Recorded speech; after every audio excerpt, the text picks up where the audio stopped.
नमस्ते dear students. आज हम कर रहे हैं टोटल ल्यूकोसाइट काउंट। देखिए, इस टोटल ल्यूकोसाइट काउंट को करने के लिए हमें रिक्वायरमेंट्स की ज़रूरत पड़ेगी। तो हमें यह पता होना चाहिए कि इसके लिए हमें क्या क्या ज़रूरत पड़ने वाली है।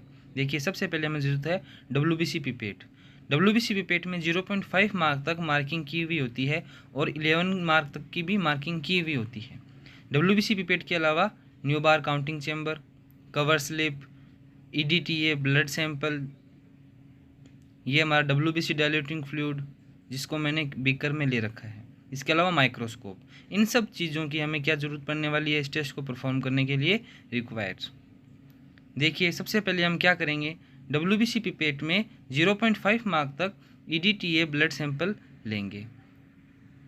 EDTA ब्लड सैंपल लेने में हमें यह ध्यान रखना है कि इसमें बबल्स नहीं आए। 0.5 मार्क तक EDTA ब्लड सैंपल लेकर इसको क्या करेंगे, हम इसमें डाइल्यूटिंग फ्लूइड 11 मार्क तक ऐड करना है। ये हमारा लीसमान स्टेन है जो मैं लूँगा।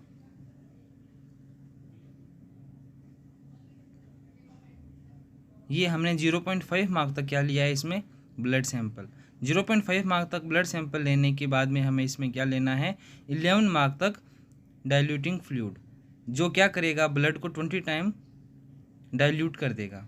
इस WBC डाइल्यूटिंग फ्लूइड में क्या क्या होता है, glacial acetic acid, gentian violet और डिस्टिल वाटर, जिसमें से क्या होगा, glacial acetic acid RBC red blood cells को रिमूव कर देगी, जैनसन वॉयलेट ल्यूकोसाइट्स को कलर दे देगी। ठीक है, ये सब लेने के बाद में हम क्या करेंगे, इस ट्यूब को अच्छे से मिक्स करेंगे ताकि जो रिएजेंट है, जो हमारा ब्लड है, वो प्रॉपरली क्या हो जाए, मिक्स हो जाए। मिक्स करने के बाद हम क्या करेंगे, 5 मिनट तक इस ट्यूब को रख देंगे ताकि जो रिएजेंट है वो प्रॉपर तरीके से अपना वर्क कर सके। इसे हम 5 मिनट तक रखेंगे। 5 मिनट बाद में हम की प्रोसीजर को शुरू करेंगे। तो 5 मिनट रखने के बाद में क्या करना है, हमें इसे डिस्कार्ड करना है। जो हमारा फ्लूइड है उसको हम 2 से 3 ड्रॉप क्या करेंगे, डिस्कार्ड करेंगे क्योंकि इस WBC पिपेट के अंदर जो ये वाला पार्ट है, यहाँ पे भी WBC डाइल्यूटिंग फ्लूइड और ब्लड होता है। तो हमें क्या करना है, इसको डिस्कार्ड करना पड़ेगा क्योंकि हमें ये जो बल्ब है, यहाँ से हमें ब्लड और डाइल्यूटिंग फ्लूइड को काउंटिंग चैम्बर में लेना है। तो इसलिए हम क्या करेंगे, इसे पहले डिस्कार्ड करेंगे। कम से कम 2 से 3 ड्रॉप हमें डिस्कार्ड करनी है। देखिए, 2 से 3 ड्रॉप डिस्कार्ड करने के बाद में हमें क्या करना है, काउंटिंग चैम्बर को चार्ज करना है। तो ये हमारा काउंटिंग चैम्बर है जिस पे मैंने कवर स्लिप रखी है और काउंटिंग चैम्बर को अब हम क्या करेंगे, चार्ज करेंगे। काउंटिंग चैम्बर को चार्ज करने के लिए हमें क्या करना है, लगभग 45 डिग्री का जो एंगल है वो रखना है बिटवीन न्यू बार काउंटिंग चैम्बर और WBC। हमें ये चीज़ ध्यान रखनी है कि काउंटिंग चैम्बर में बबल्स नहीं आए।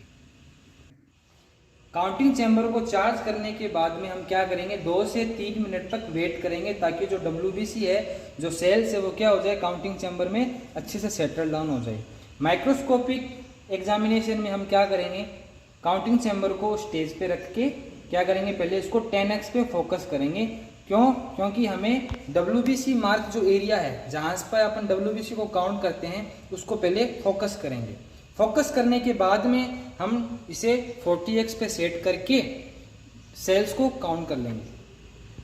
10x पे फोकस करने के बाद हम इसे 40x पे सेट करके सेल्स को काउंट करेंगे। देखिए, सेल्स को काउंट करने के लिए इसमें हमें एक फॉर्मूला लगाना है। जितनी भी सेल्स हमें दिखाई दे रही है उसे 50 से हमें मल्टीप्लाई करना है, जो कि मैं आपको नोट्स में बताऊंगा। माइक्रोस्कोप को 10x पर सेट करने के बाद में हमें इस प्रकार के क्यूब्स दिखाई देंगे। यह हमारा एक चेम्बर है जिसमें 16 क्यूब्स होती हैं जिनके अंदर हमें WBC सेल्स दिखाई दे रही है।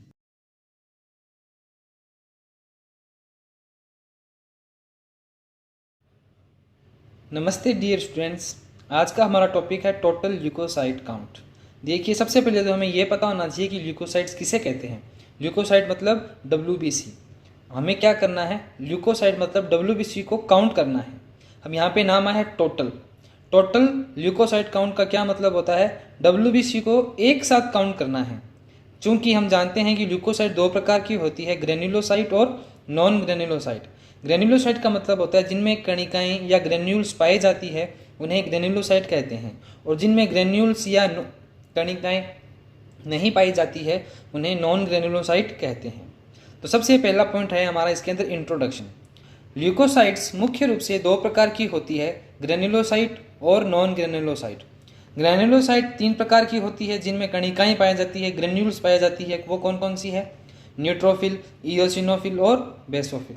नॉन ग्रेन्युलोसाइट दो प्रकार की होती है, लिम्फोसाइट और मोनोसाइट। इनमें कणिकाएं नहीं पाई जाती, ग्रेन्यूल्स एब्सेंट रहते हैं।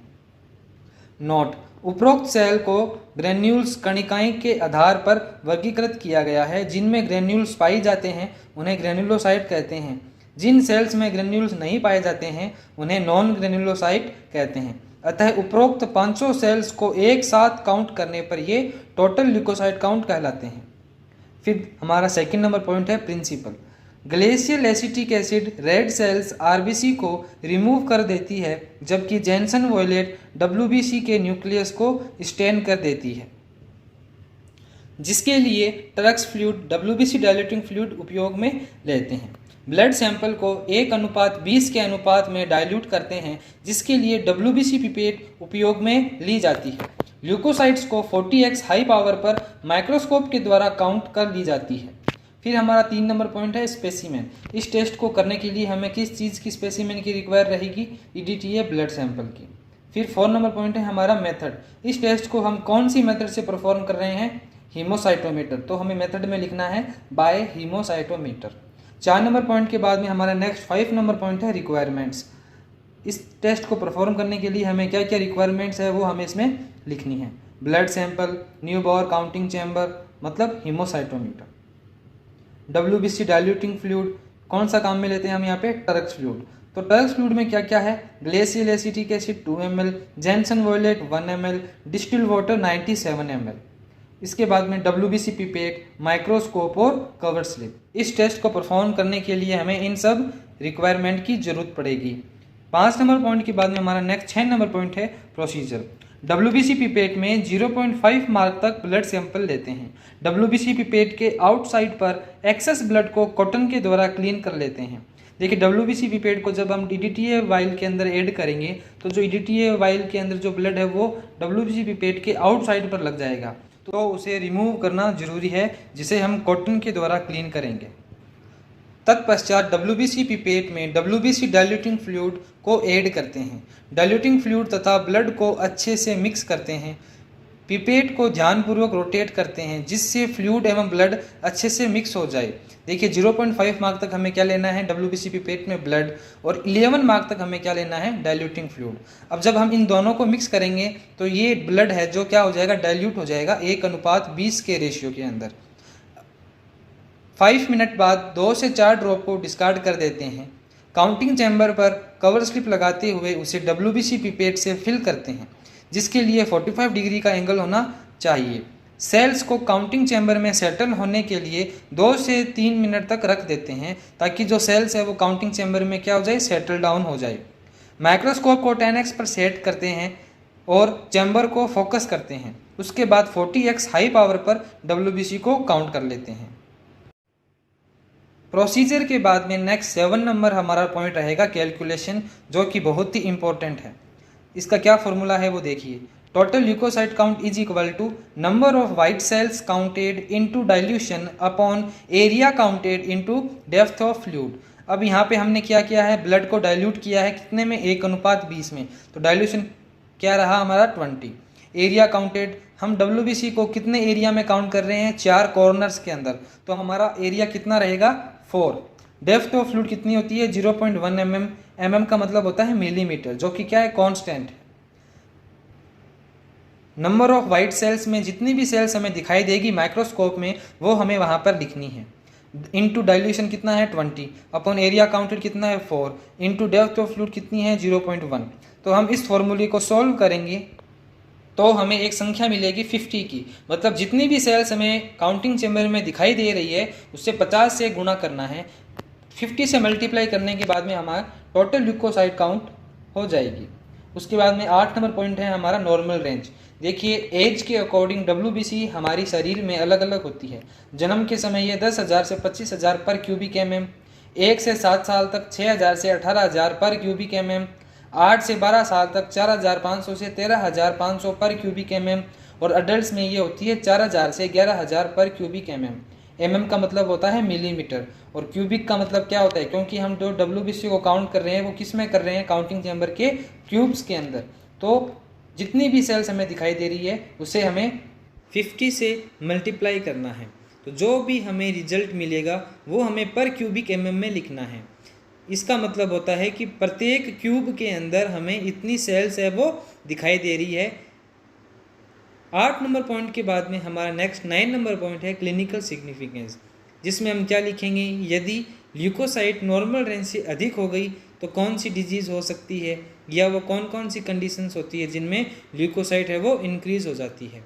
और डिक्रीज़, यदि ल्यूकोसाइट नॉर्मल रेंज से कम हो जाती है तो वो कौन कौन सी डिजीज़ होती है या वो कौन कौन सी कंडीशंस होती है वो हमें इसमें लिखना है। इंक्रीज ल्यूकोसाइट कब होगी, ल्यूकीमिया के अंदर, प्रेगनेंसी के अंदर।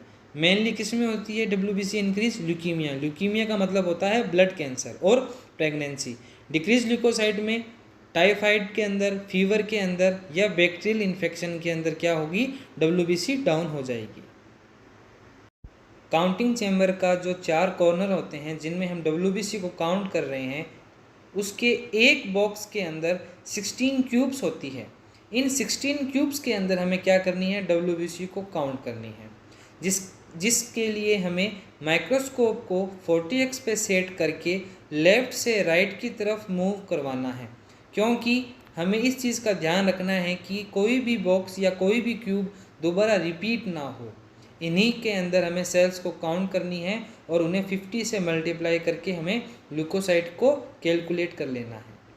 ये हमारा टोटल ल्यूकोसाइट काउंट है, जिसमें हम क्या करेंगे, WBC को टोटल काउंट करेंगे। नेक्स्ट टॉपिक रहेगा हमारा differential leucocyte count. Thank you.